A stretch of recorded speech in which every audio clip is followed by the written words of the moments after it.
রাজধানীর যাত্রাবাড়ি, মোহাম্মদপুর সহ দেশের বিভিন্ন স্থানে অবস্থান নিয়ে বিক্ষোভ করছে ব্যাটারি চালিত রিকশা চালকরা। কোথাও ঘটছে ধাওয়া পাল্টা দেওয়ার ঘটনা, আবার কোথাও ভাঙচুরের ঘটনা ঘটছে। শ্রমিক ইউনিয়নের কেন্দ্রীয় কর্মসূচির অংশ হিসেবে জাতীয় প্রেস ক্লাবের সামনে অবস্থান নিয়েছেন চালকরা। সেখানে আছেন সহকর্মী সানি মৃধা, এছাড়া যাত্রাবাড়িতে আছেন সহকর্মী জাহিদ হাসান। প্রথমেই চলে যাব সানি মৃধার কাছে। সানি, জানতে চাই যে এই মুহূর্তে কি অবস্থা সেখানে দেখছেন এবং প্রশাসনের কেউ সেখানে এসেছেন কিনা বা কথা হয়েছে কিনা জানাবেন।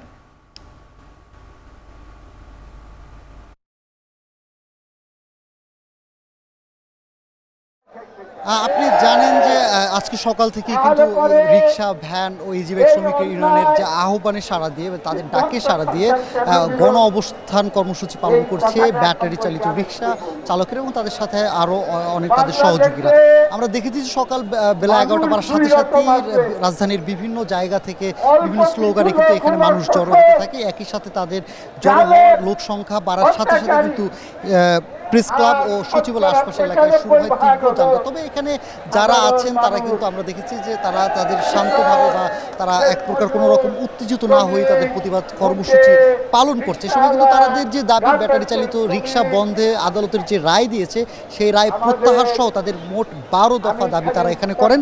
সেই 12 দফা দাবি আর সাথে এই রায় প্রত্যাহার না হওয়া পর্যন্ত এই অবস্থান কর্মসূচি তারা অব্যাহত রাখার ঘোষণা দিয়েছে বলে আমরা শুনতে পেরেছি। একই সাথে আমরা যদি একটু বলি যে কোনো রকম অপ্রীতিকর ঘটনা যাতে না ঘটে সেটা তার জন্য কিন্তু সতর্ক অবস্থানে আইন শৃঙ্খলা রক্ষাকারী বাহিনীদেরকে আমরা দেখেছি। তবে বিশেষ করে আমরা যদি একটু বলি যে রাজধানীর শুধু প্রেস ক্লাব ছাড়াও কিন্তু আমরা বিভিন্ন জায়গায় মোহাম্মদপুর, যাত্রাবাড়ি, গাবতলী এলাকাতেও কিন্তু সড়ক অবরোধ বা ব্যাটারি চালিত রিক্সা চালকদের অবস্থান কর্মসূচির কথা শুনতে পড়েছে।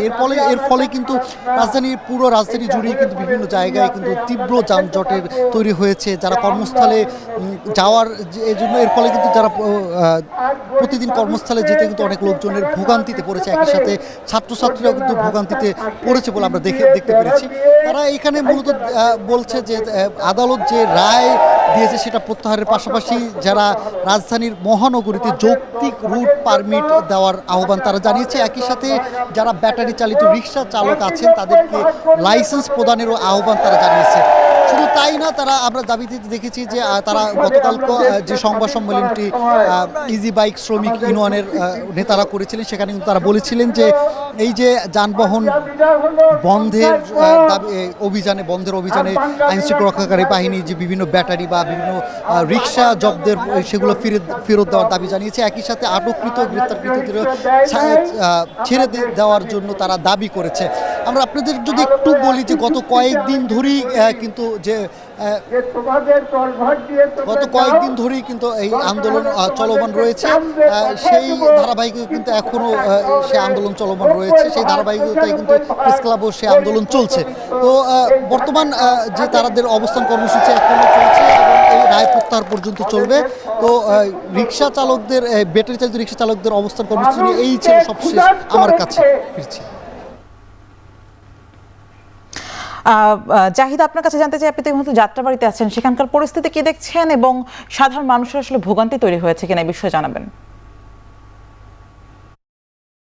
চালিত রিক্সা চালক যারা রয়েছেন তারা এখানে সড়ক বন্ধ করে আন্দোলন শুরু করেছিলেন এবং ব্যাটারি চালিত রিক্সা চালক যারা রয়েছেন যাদেরকে গত সপ্তাহে একটি আদেশ দেওয়া হয়েছিল হাইকোর্ট থেকে যে 1 সপ্তাহের মধ্যে ঢাকা মহানগরের মধ্যে যত ব্যাটারি চালিত রিক্সা আছে সেগুলো চলাচল বন্ধ করে দেওয়ার জন্য, সেই আদেশের পরেই আন্দোলনের নামে ব্যাটারি চালিত রিক্সা চালকরা এবং তারা গত সপ্তাহে আন্দোলন করেছেন। আজকে সকাল থেকে তারা ঢাকার বিভিন্ন সড়কে এই আন্দোলন শুরু করেন। তার ধারাবাহিকতায় যাত্রাবাড়িতেও আন্দোলন হয়েছিল এবং এখানে তারা বেশ কিছু বাস ভাঙচুর করে, কিছু যানবাহন ভাঙচুর করার পরে এখানে যান চলাচল সাময়িক সময়ের জন্য বন্ধ হয়ে যায়। এরপরে ব্যাটারি চালিত রিক্সা চালকরা তারা সড়কে অবস্থান নেয়। সড়কে অবস্থান নিয়ে তারা এখানে সব দিকের সড়কগুলো বন্ধ করে দেয়। যাত্রাবাড়ি ঠিক থানার মোড়ে, যেটি যাত্রাবাড়ির চৌরাস্তা বলা হয়, এই জায়গাতে মূলত যারা ব্যাটারি চালিত রিক্সা চালান তারাই আন্দোলনটি করেছিলেন এবং পরবর্তীতে তাদেরকে পুলিশ এখান থেকে বুঝিয়ে সরিয়ে দেওয়া হয় এবং শিক্ষার্থীরা এসেও এখান থেকে শ্রমিকদেরকে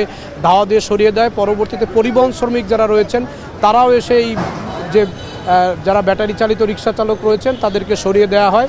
এখন যাত্রাবাড়ি এলাকা শান্ত রয়েছে এবং এখানে সব সড়কে, সব রুটে যান চলাচল স্বাভাবিক রয়েছে এবং পুলিশের সতর্ক অবস্থান রয়েছেন এবং পুলিশ এখানে কোনো ধরনের লাঠিচার্জ কিংবা কোনো ধরনের বল প্রয়োগ করা ছাড়াই ব্যাটারি চালিত রিক্সা চালক যারা ছিলেন তাদেরকে সরিয়ে দেওয়া হয় এবং এখন যাত্রাবাড়িতে স্বাভাবিক অবস্থা রয়েছে এবং সব রোডগুলোতে যান চলাচল করছে এবং এখানে এখন কোনো অবস্থান কর্মসূচি নেই এবং একই সঙ্গে রাষ্ট্রপক্ষ থেকে এই যে হাইকোর্ট যে আদেশটি দিয়েছিল যে ব্যাটারি চালিত রিক্সা বন্ধ করার জন্য, সেই ব্যাটারি চালিত রিক্সা বন্ধ করার হাইকোর্টের আদেশের বিরুদ্ধে রাষ্ট্রপক্ষ চেম্বার আদালতে যাবেন। চেম্বার আদালতে গিয়ে তারা এই আদেশটি স্থগিত চাবেন। আর যাত্রাবাড়ি এলাকা এখন পুরোপুরি শান্ত রয়েছে এবং এখানে কোনো ব্যাটারি চালিত রিক্সা চালকরা আন্দোলন করছেন না। শাম্মী,